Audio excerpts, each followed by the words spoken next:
7, 9, 19. Everyone is there? Yeah? Okay. So I'm going to chant this, and I just would request all of you to go along with me. You need not respond. You can just read it yourself too as I'm chanting this verse, this shloka. All right, and then we'll also look at the translation. Is that okay? Okay.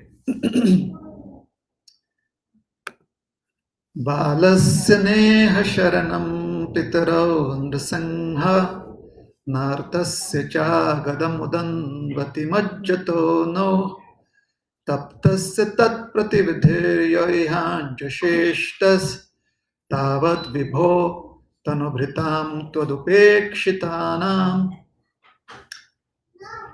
So everyone went to the verse? All right? Now let's look at the translation. So if you scroll down, you have the translation. My dear Lord Nrsimhadev, O Supreme, because of a bodily conception of life, embodied souls neglected and not cared by you, cannot do anything for their betterment. Whatever remedies they accept, although perhaps temporarily beneficial, are certainly impermanent. For example, a father and mother cannot protect their child, a physician and medicine cannot relieve a suffering patient, and a boat on the ocean cannot protect a drowning man. So this is an interesting perspective, isn't it? It speaks about security. Is security important? Yes, it is important, isn't it? We feel a need to feel safe and secure in our lives. How many of us here have what is it called? A house security? Is that it? Home security. Home security. Home security services. We have that. Do you feel totally secure? It's like better something than nothing, isn't it? Yes. How many of you all have a paying job, a job that pays? Do you feel secure? But you work, isn't it? How many of you have food at home? Are you always kind of secure in your understanding of what you'll get to eat? Does that happen? Different dynamics at home. Different dynamics at home. So speaks the husband.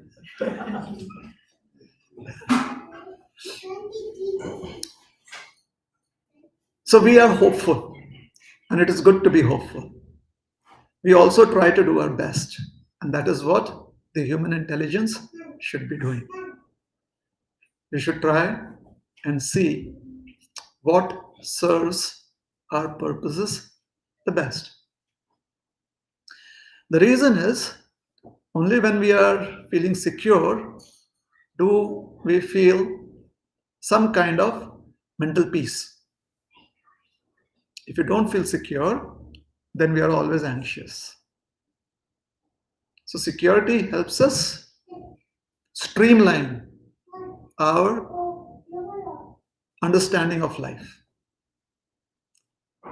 Remember, when you close, everyone is living in their own houses, like you have kind of bought your own house and you're paying mortgage for it. You know, when you close that deal, you felt so happy.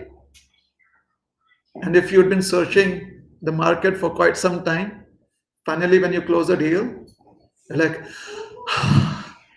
finally, now I need not be worried.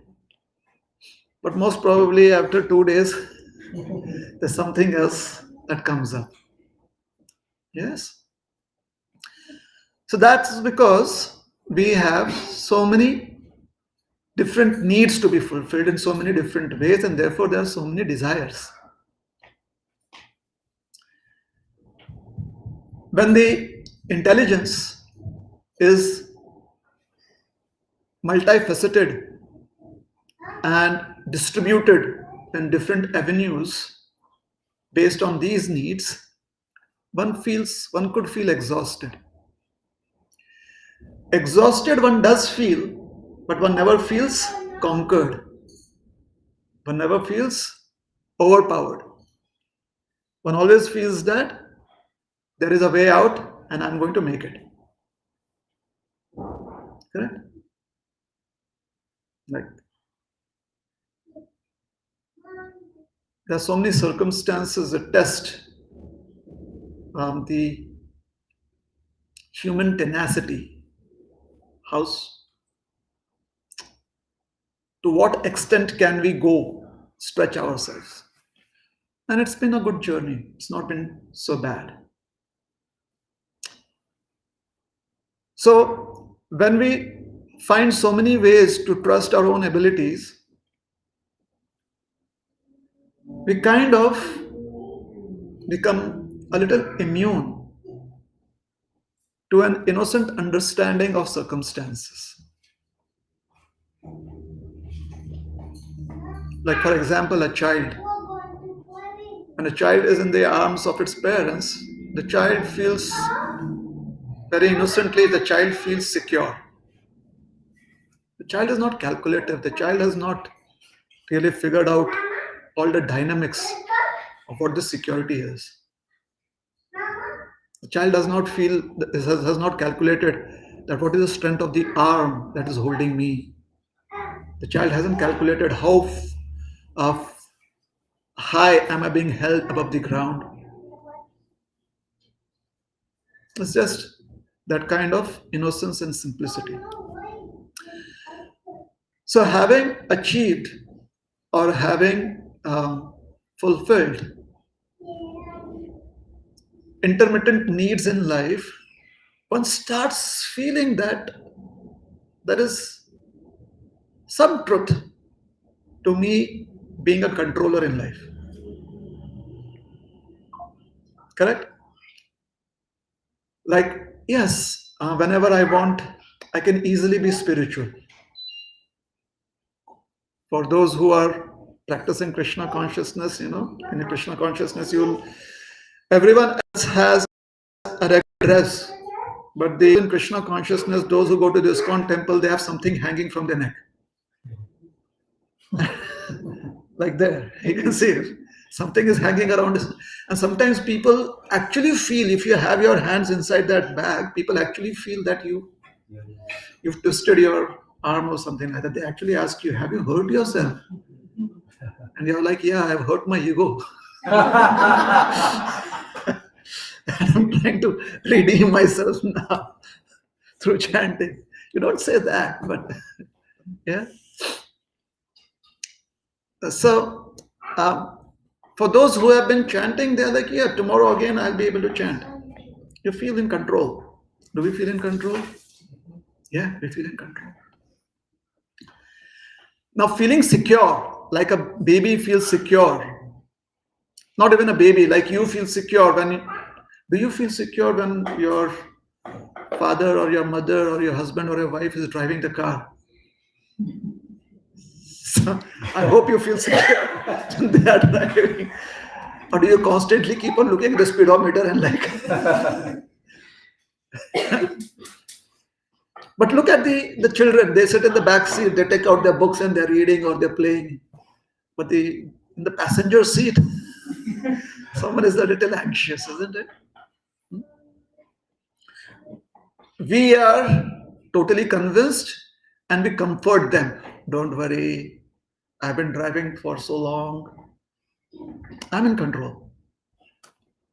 It should be also. It would be difficult if someone who's driving says that, actually, I don't know what I'm doing here. But it gives us a sense of being the controller. When we take off our cell phone and we call someone, it gives us a sense of being a controller. Just, how many times have we pulled out our phone and called up somebody that we know, let's say a family member. And sometimes we don't even say, Hare Krishna or hello. What is happening? It's like taken for granted, right? Or, Mom, I'm coming home. So you feel in control. So this prayer that we read today is interesting. The prayer is interesting because it gives three scenarios wherein a lot of trust has been put into the shelter that is there. But there is a doubt being raised about these shelters. So the three scenarios are, the first scenario is of the three, the first scenario is a father and a mother cannot protect their child. Now, I wish I could. Why don't I bypass that? I don't want children to listen to that. Like, if they go to school and they tell them we had a religious teacher and that is what he spoke, they will be calling you for PT something. What is that? Parents teacher PTM. So what does it mean? It means that if there is anybody that the child can trust for shelter, it is the parent. One's biological parents. Yeah. The child's trust is so much that even if the child is being held on the edge of a cliff and is holding firmly onto the parent's hand, the child is a little scared. But the child is confident that the parent will not let go and feels little safe. But then there could be a disease like just flu. The flu is now, it's the flu season. What can the parents do? Can they tell Mr. Flu, stay out? Can they do that? Can they stay as a shield? You have to deal with me first, Mr. Flu. First, go through me. In fact, I was talking to somebody recently and they said, well, the children go to school and they bring something from there and then it goes around the whole family in the house.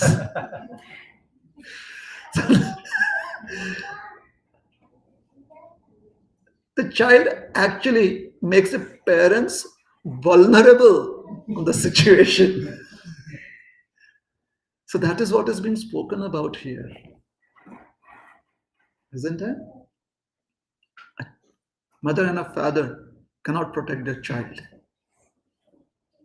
In most circumstances, they are very trustworthy. But there are a few situations where they're totally helpless. Totally helpless. When you're at home, anytime you ask them about your studies and if they know the subject matter, they will immediately try to help you out. They could be a little stern sometimes. What is the answer? You should know this. But they'll try to help you out. But come exams, your dad or mom, the child's dad or mom could be the invigilator right there. But there's no help there. Any other situation, and there could be help. But that situation, there's no help. Yes. So, the first scenario. The second scenario is a physician and medicine cannot relieve a suffering patient. Now, again, that seems to be a contradiction, isn't it?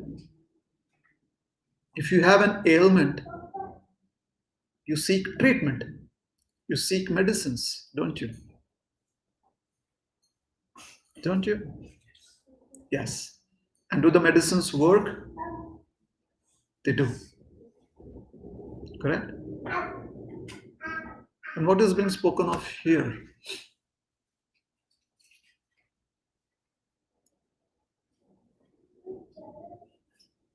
No one ever had heard about COVID for the past 20 centuries.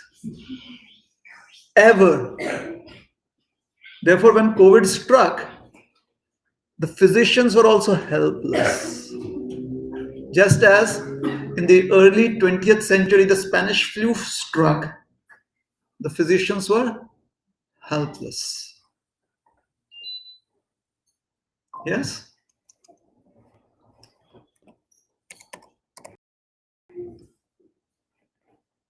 So, there are circumstances wherein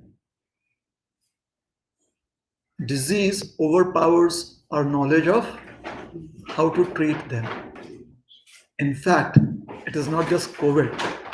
Sometimes there are seemingly innocuous infections, but if not taken seriously at the proper time, then even the physician says, I'm so sorry, it's a little late.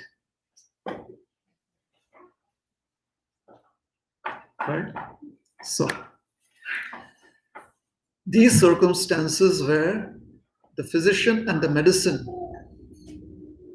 is not able to protect you, then where do you seek shelter for the ailment?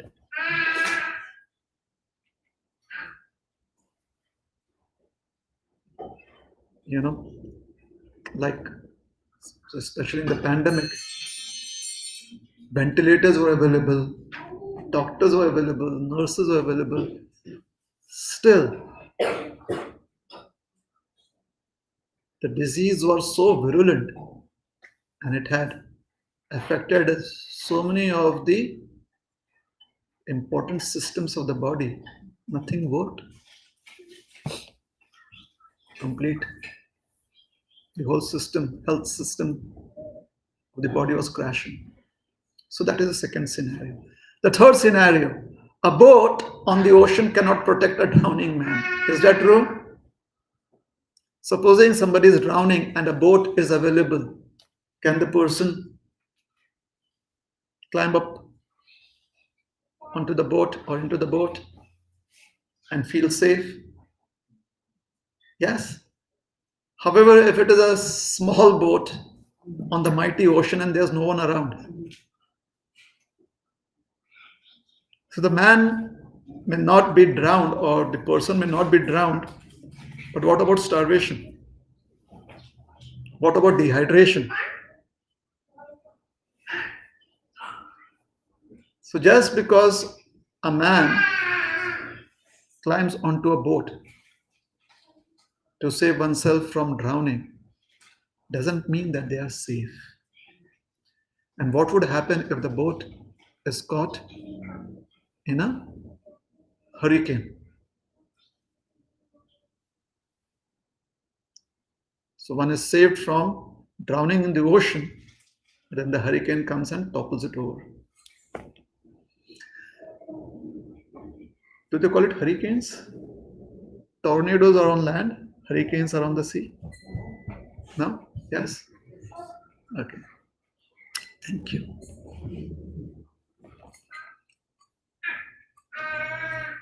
So where are we getting this knowledge from? Srimad Bhagavatam.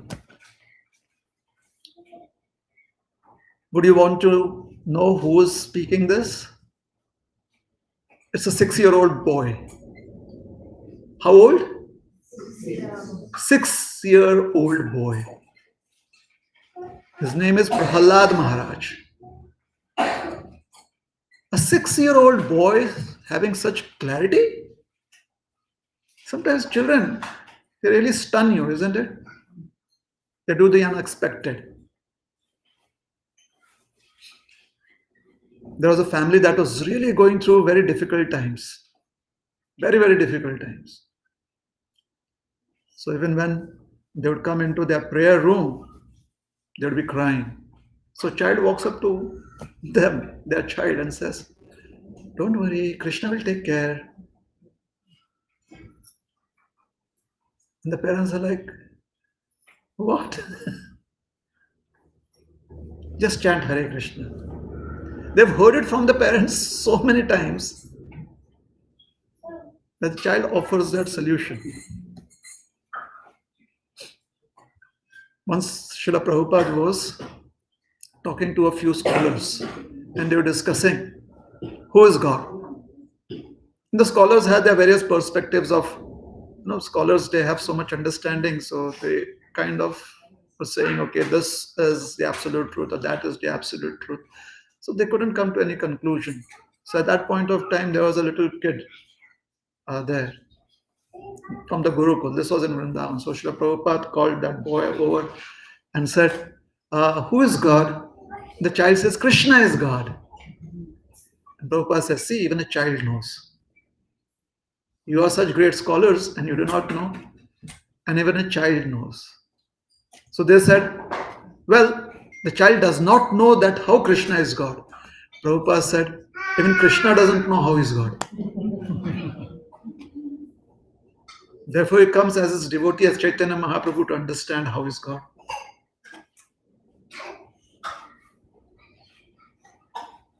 So 6-year-old child. Hence, whenever we have stories about children speaking something substantial, people find it relatable. If it is adult speaking philosophy, they're like,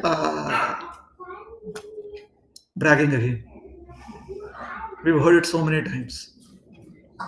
But when a child speaks, you're like, a child is speaking such nice philosophy. No wonder parents are always eager to show off how philosophical the children are.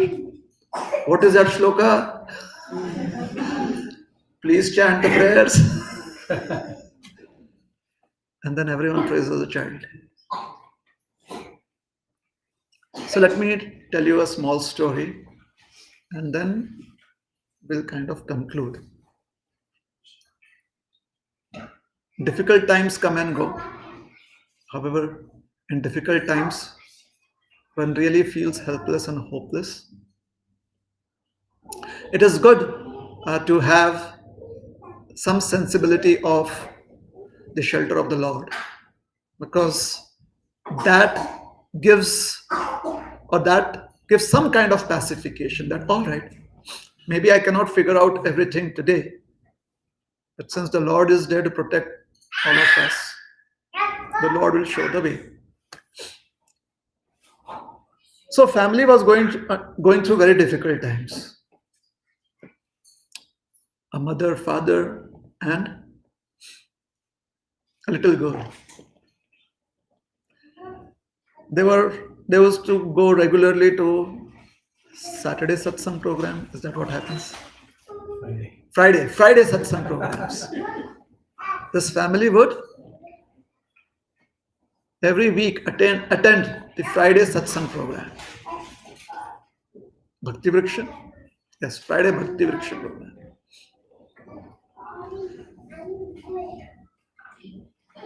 So some of the other members of the community, they tried to offer them some hope. They knew that they were having issues. So this couple would always be requesting them to pray for them. Please pray for us. My husband just lost a job. There's mortgage, bills. So you're trying to find a new job. So please pray for us. So everyone said that, yes, we'll pray for you. Don't worry. Krishna is kind. You'll definitely find another opportunity. Please don't worry. So he's like, thank you so much. Thank you so much.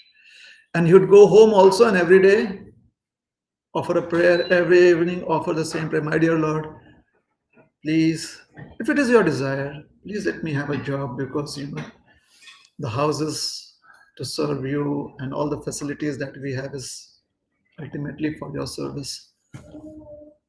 So a few days did pass, nothing was working. The prayers were still going on.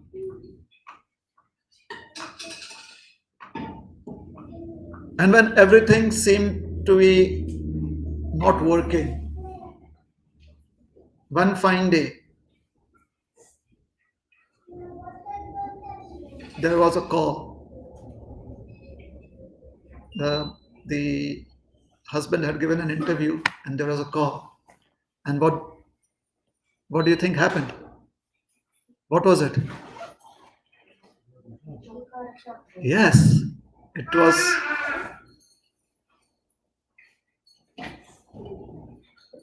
a call to say that there is no job offer. No job. Even one fine day. So that day the husband really goes to his wife and says, today we have to do something special. Let us pray to the Lord and sincerely ask him to bless us. You know, I was very hopeful about this interview. And they called back and said, sorry, we really like you, but right now we don't have the budget for this position. October, November season, I guess. We'll come back to you in January. Sincerely praying. So December comes, and is towards the end of December, right? When everything is like slowing down. So they're like, yeah, somehow or the other, let's make it through this year. In January, there'll be openings in the job market. They receive a call, like a Christmas gift, just before the New Year, Christmas holidays. We would like to hire you. So, are you still available? Do you want to take up the job offer? We'll send you, on email, the offer letter. It's like, oh, yes. Thank you so much. That Friday,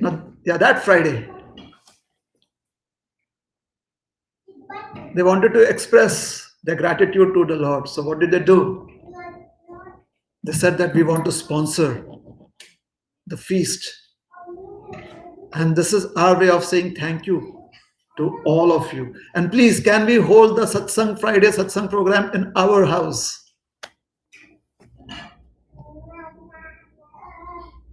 That was happening that Friday. Satsang program. Throughout the day, both the husband and wife, they are very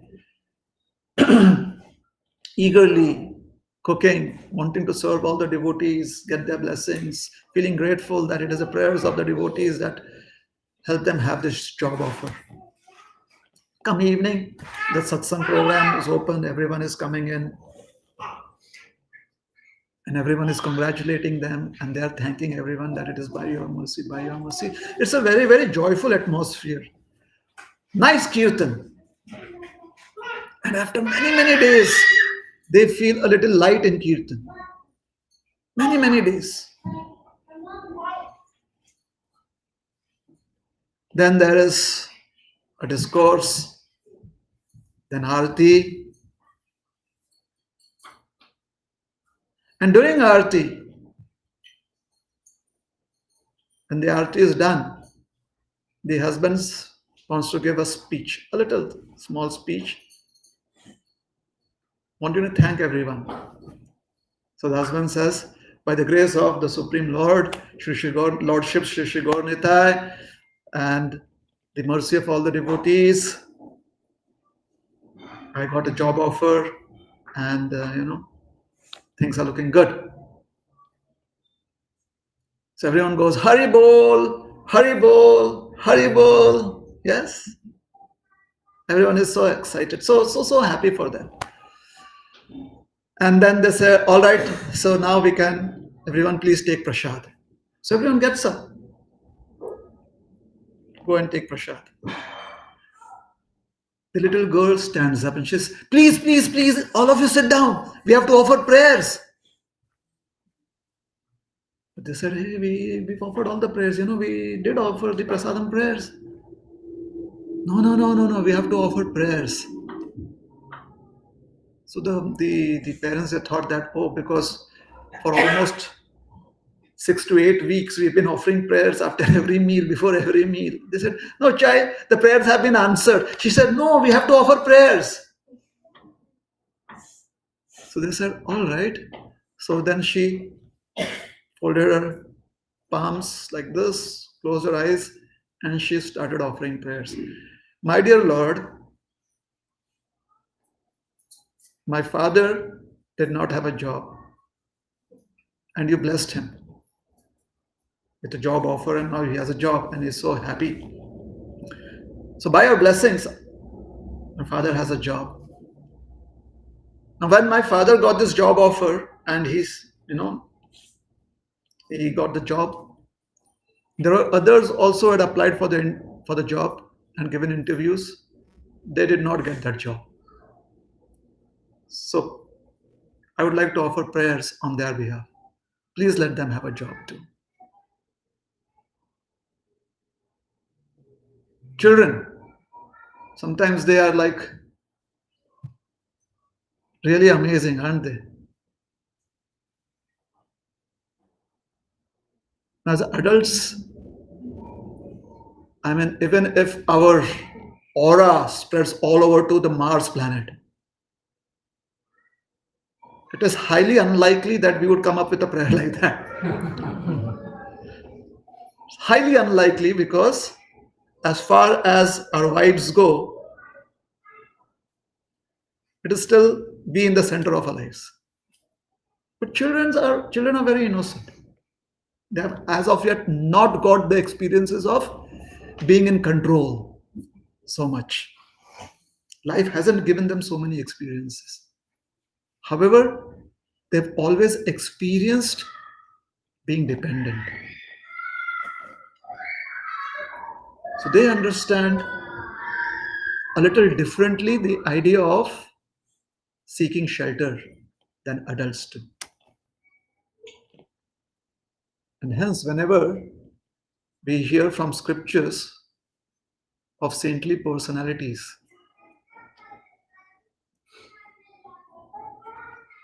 worrying about the destiny of embodied souls, we have to understand that it is because of their childlike innocence that they're able to offer such prayers. It's not a calculated move on their part. It's not just their adult intelligence that is making them offer such prayers. It is because they understand shelter a little differently than the adults. They understand shelter as a child will understand shelter.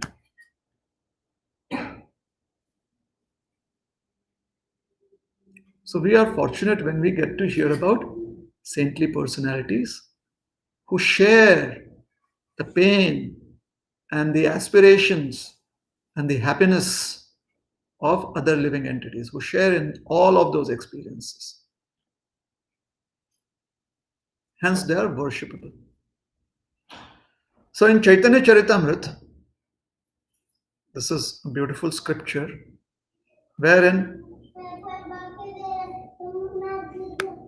Supreme Personality of Godhead, Lord Chaitanya, one day comes up with a very, very interesting idea. All of his devotees are around him, and Chaitanya Mahaprabhu, he specifically targets Haridas Thakur and Nityananda Prabhu. So today they are on his radar. He says, Shuna Shuna Nityananda, Shuna Haridas, Sarvatra Amar Agya Karah Prakash, Prati Ghare Ghare Giya Koroi Bhikha, Bolo Krishna Bhajo Krishna Karo Krishna Shikha.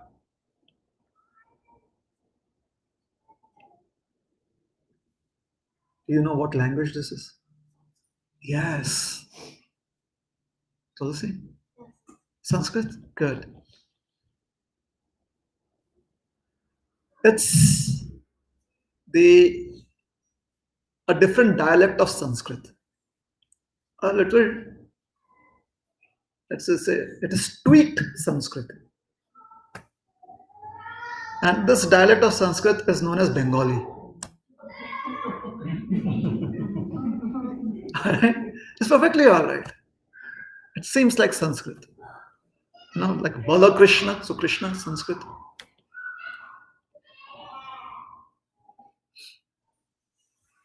And some intelligent person has said that Sanskrit is the mother of all languages. So yeah, tweaked Sanskrit. So Shuna Shuna Nityananda, Shuna Haridas. Listen, O Nityananda, oh Haridas, pay attention. Haridas is like my dog, I always pay attention. No, pay attention. Shuna Haridas. And Nityananda is like looking at Haridas. You too. Haridas Thakur is like, so what? He's called out to you too. So both are ears. All ears to Chaitanya Mahaprabhu.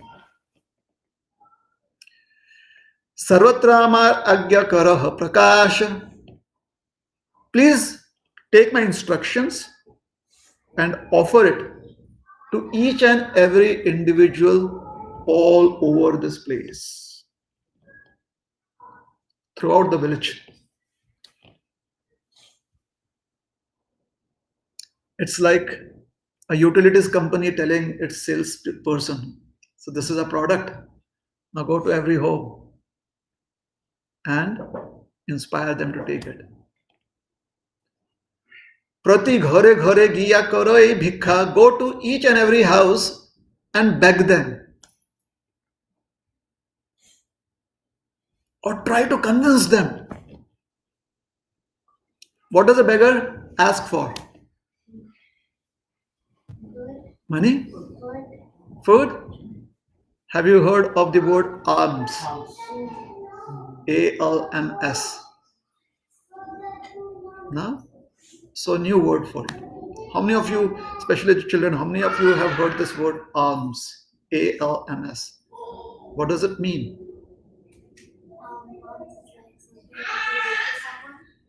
Like if they ask for something, we give it like as a it's like how we give prasadam, like Okay. Yes, you're correct. Yes. an offering to a person in need. Oh, nice. That is also very nice way to put it. Yes. Charity. Yes. Charity. So you've understood this word, alms, charity. So ask for charity. Beg for charity. A beggar does that. Beggar wants you to be a little charitable. So bhikha, ask them for alms. And what do you ask them to give? Bolo Krishna. Bolo Krishna. Do you know what that means? Bolo Krishna. Call out to Krishna. Bolo Krishna means call out to Krishna. Bhaja Krishna. You know what is Bhaja Krishna? Do bhajana Krishna. Worship Krishna. Yes. Bhaja Krishna is worship Krishna with your guitar. Right?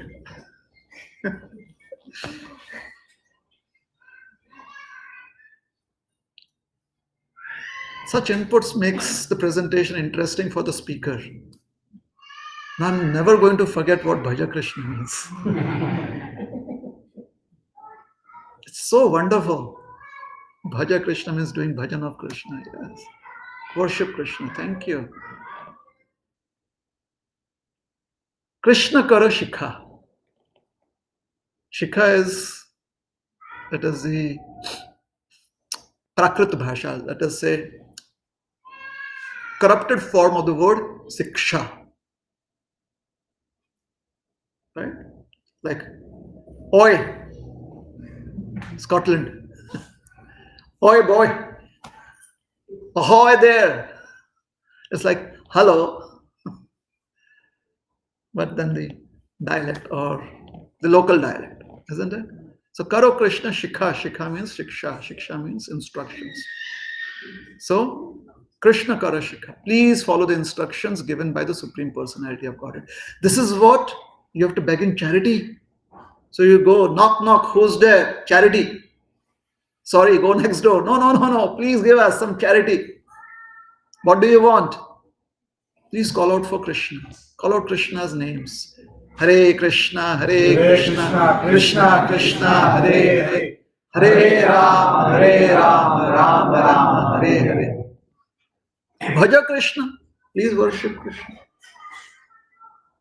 Read about Krishna. Have an altar of Krishna. Offer food to Krishna. Bhaja Krishna. Krishna Karo Shikha. Understand. Assimilate the instructions of the Supreme Lord in your lives. Nityanand Prabhu and Haridas, they go door to door. Somebody slams the door in their house or in their faces. Bam! Nityanand Prabhu and Haridas are like, we have to offer them this opportunity. Ultimately, it is up to the Supreme Personality of Godhead whether they take it or not. There are others who are like, why are you wasting your time? Don't you have a job? A day job? Have you finished school? And Nityanand Prabhu and Haridas Thakur are like, the Supreme Personality of Godhead will help them see light. We have to endeavor. There are others who are like, yeah, we know, but you seem like beggars, so here, take some charities, take some money, take some food. And Nityanand Prabhu and Haridas would accept that and say, thank you. Can you please one stick call out to Krishna? And they would say, we are not going to call out to Krishna. And they're like, thank you. You just took Krishna's names. You tricked us. And Nityanand Prabhu and Haridas Thakur would leave happy. There were others who would welcome them and say, please come in. We are so fortunate. And Nityanand Prabhu and Haridas Thakur would say, thank you very much. However, Chaitanya Mahaprabhu has given us a mission. So please take Krishna's names. And they would say, Krishna, Krishna, Krishna. They would say, thank you. Please worship Krishna. They would say, yes, we have an altar. We will worship Krishna. Understand the instructions of the Supreme Personality of Godhead, such as in the Bhagavad Gita. They said, yes, we'll do that. And they would say, thank you. Oh, please stay for some more time. Do some more satsang. We are on a mission. We are endeavoring. You are kind enough to accept our proposal. Thank you so much. We have to leave. So there was Sthita Pragya, equipoised, going door to door. In the evening, they would come back and give a report to Sri Chaitanya Mahaprabhu. So many Mahabooks, so many medium books. They would come and say, 8 people gave Maha charity, 8 people gave medium charity. What is medium charity? They just said, we'll chant Krishna's name. Worship Krishna, we don't have time. Chaitanya Mahaprabhu said, all right. So they would come and give a report to Sri Chaitanya Mahaprabhu. For a few days, this is what Nityanand Prabhu and Haridas Thakur did. One day, they were walking along the banks of the Ganga, by the road, by the path on the banks of the Ganga. And they saw a huge commotion. There was a crowd of people from the village, and all of them were watching a scene unfolding. About 400, 500 yards away, 2 extremely violent men, because they were beating each other up. They were calling each other's like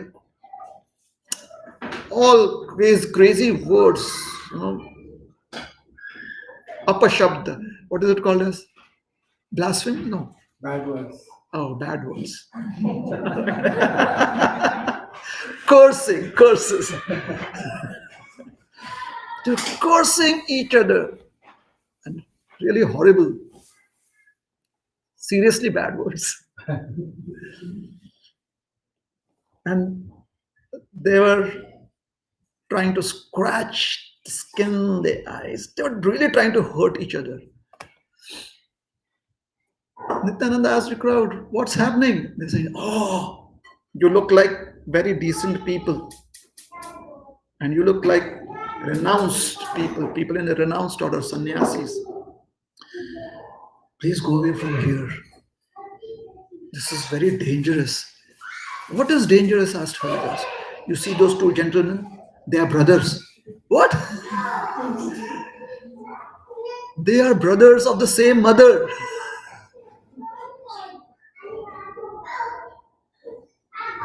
And they actually live quite peacefully whenever they are not drunk. But 25 hours out of 24 hours, they are always drunk. And when they do not find somebody else to abuse, they abuse each other." Nityananda Prabhu, he went into this thoughtful, deep, he went into this deep thought and was thinking, my name is Nityananda. And I can prove my name to be true if I would be able to give the instruction of Chaitanya Mahaprabhu to these people. Otherwise, my name has no meaning. He really took that very, very personally, If I am Nityananda, then I will go and ask them, please, Bola Krishna, Kaha Krishna, Krishna Karakshika. Nityananda Prabhu actually walks up to them. Haridas Thakur is like, yeah, you can try, I'll be there. I mean, I know you. I know that this is happening. So he also accompanies him. And he says, yes. Oh, brother. Like, what? Who's this new brother? We are just two siblings. How dare you abuse us? How dare you curse us? They're like, no. I'm just saying you're a brother. That's a curse. That's a curse word. How dare you call yourself our brother? Please take Krishna's. What? You dare ask us to do something? Beat him up. So now they found somebody to beat. So they became the best of friends. Immediately they became the best of friends. They wanted to beat up Nityananda Prabhu and Haridas Thakur. The two ran away. They went to Chaitanya Mahaprabhu and they said, today this happened. Chaitanya Mahaprabhu said, all right, I will punish them. Nityananda Prabhu said, just look at him, he brags so much. If you are going to punish them, then what is the use of me existing? My existence will only be fulfilled if through my actions, your mercy on me can be seen. If you are able to save Nityananda, then everyone else can be saved. That's interesting. See Nityananda's perspective.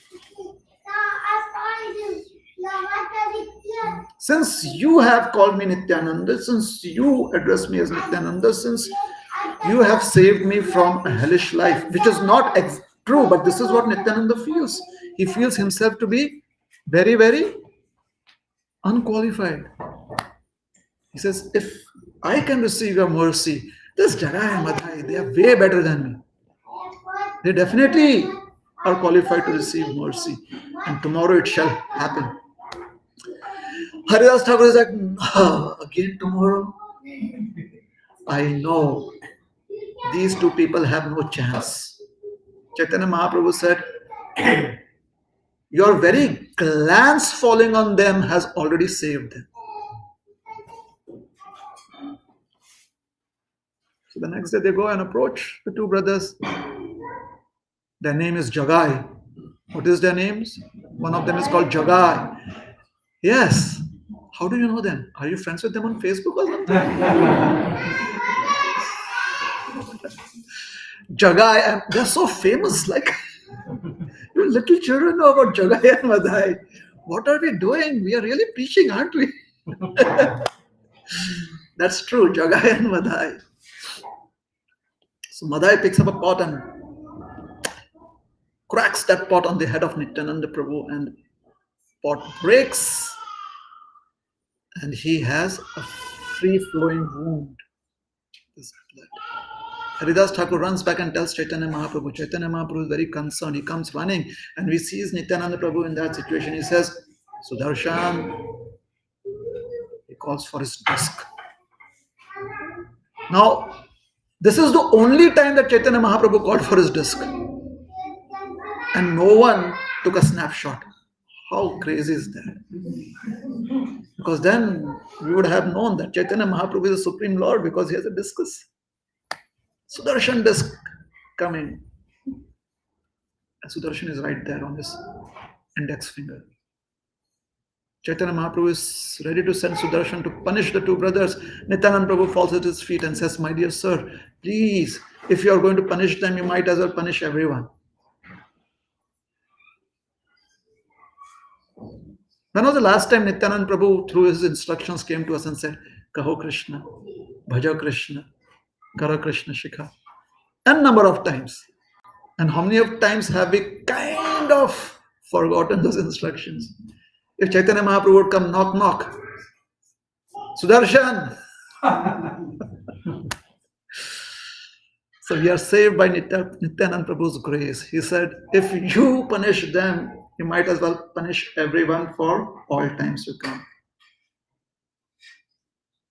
No, I cannot let them go without punishment because they have harmed you. Nityananda Prabhu said, actually, the younger one wanted to hit me, but the older one stopped him and somehow the other pot fell. Chaitanya Mahaprabhu said, the older ones wanted to stop him from hitting you? He said, yes. Chaitanya Mahaprabhu said, all right, I like him already. This person I shall not punish. Nityananda Prabhu said, he actually saved me. He saved you. Then I shall accept him as my own. It's so easy to get Chaitanya Mahaprabhu's mercy. Just dial Nityananda. That's it. Look up those buttons, all right? Nityananda.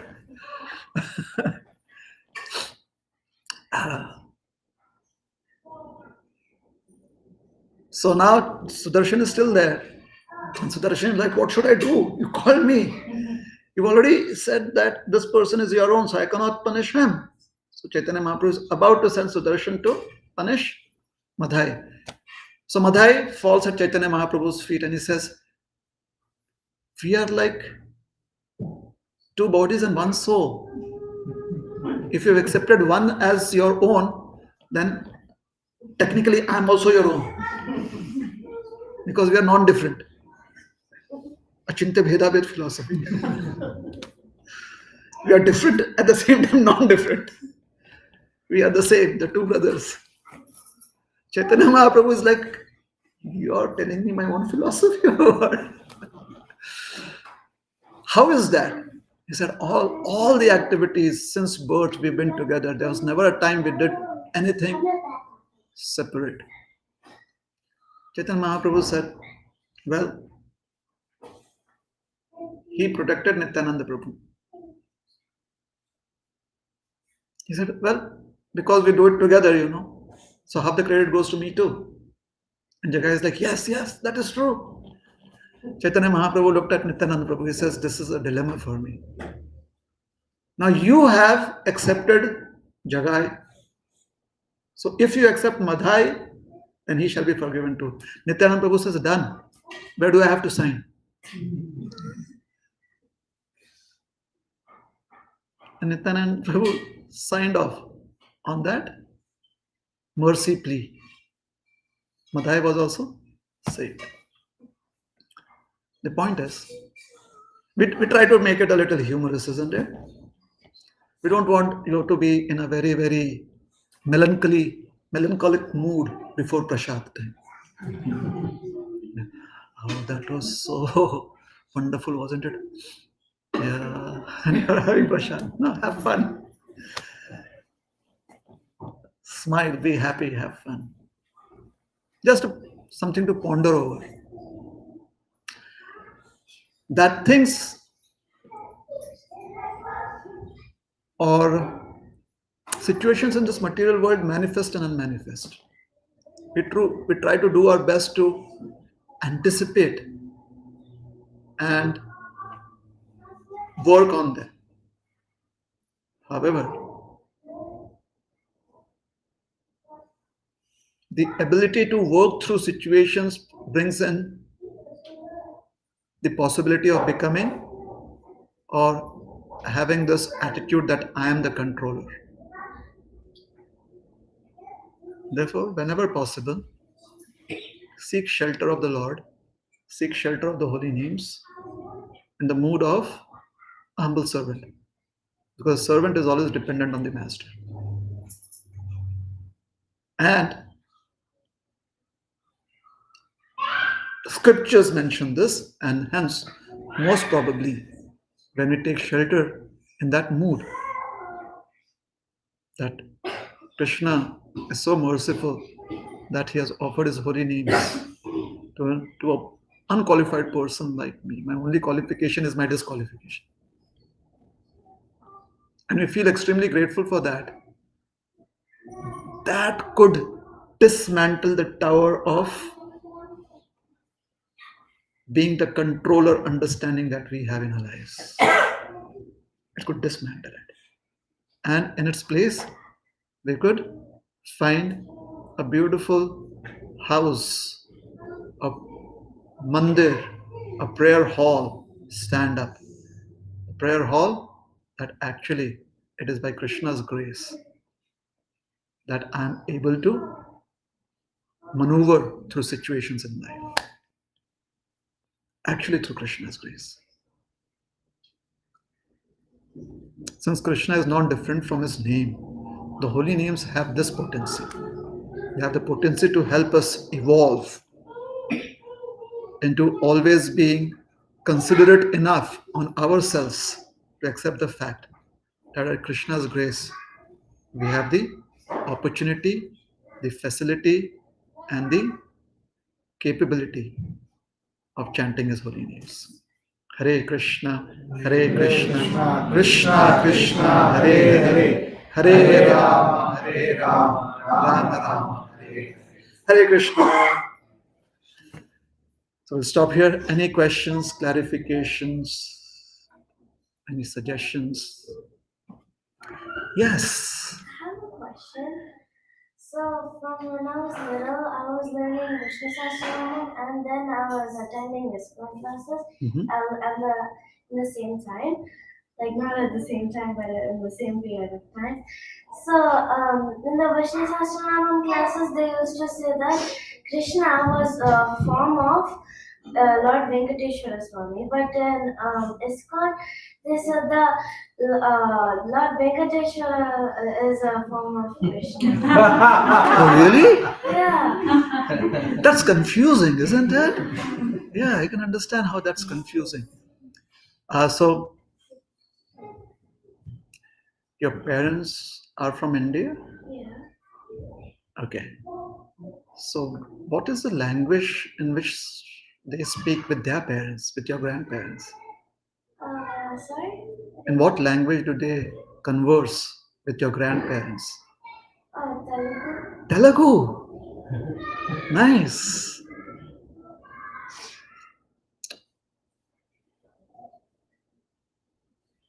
Do Telugu people understand ice cream? Yeah. They understand ice cream? Yeah. Do you know what an ice cream is called in Telugu? No. Do your parents know? Do your parents know? I don't know. Okay. Then maybe we'll take up another example. Do you like milk? Yeah. Do you know what milk is called in Telugu? Yeah. What? Palu. Palu. That's a nice name. So do you think milk and palu are different? No. Why so? Because they're the same thing called in different names. That's correct. Would you want to use this example analogy to understand Lord Venkateshwara and Krishna? You get it? Both are the same. They both are the same. Perfect. Wonderful. Thank you so much. You're happy with that answer? All right. So when you're speaking with the grandparents, you say Palu. And when you're talking to your friends, you say milk. Okay? So when you meet up with friends or with people that are into Venkateshwara Swami, you say Lord Venkateshwara is everything. And when you meet up with people who worship Krishna, and you say Krishna is everything. And it's the same thing, just different languages. Okay? All right. Any other questions?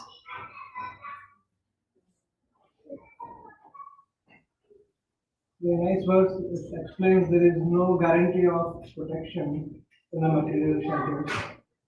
So, when a new person asks you guys are doing bhakti, what is the guarantee of protection that you see?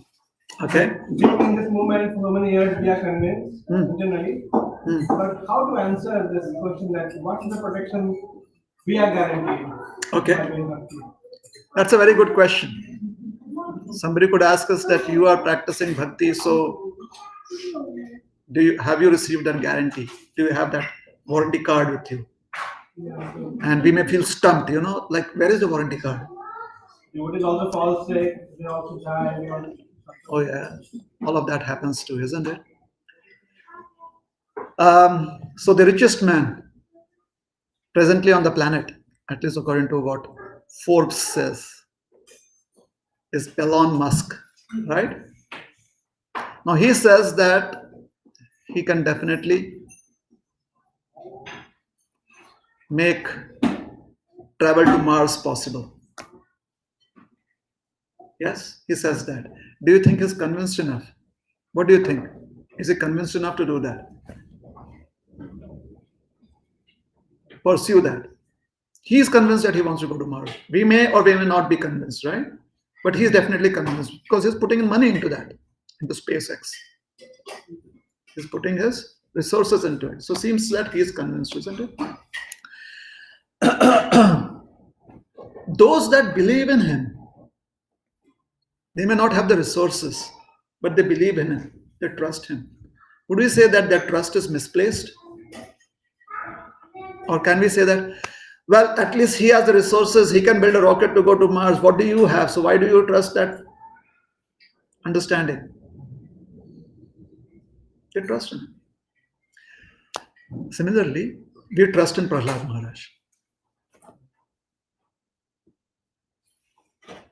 We may not have that kind of guarantee, but it seems he has.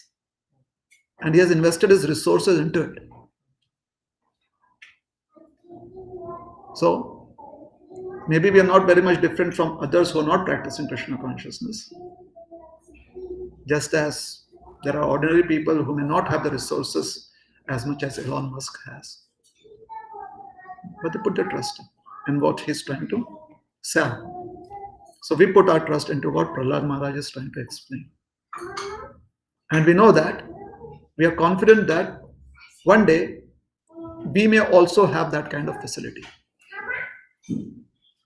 We may also have that kind of guarantee. Because we trust Prahlad Maharaj. That's acceptable, isn't it? Yeah. In this case, Prahlad Maharaj or Srila Prabhupada, we trust in his words. We trust the words of the scriptures and acharyas. Any other questions or comments? So we can stop here. Thank you very much. Hare Krishna, Srila Prabhupada ki jai, Gaur Bhakta Vrinda ki jai. Hare Krishna.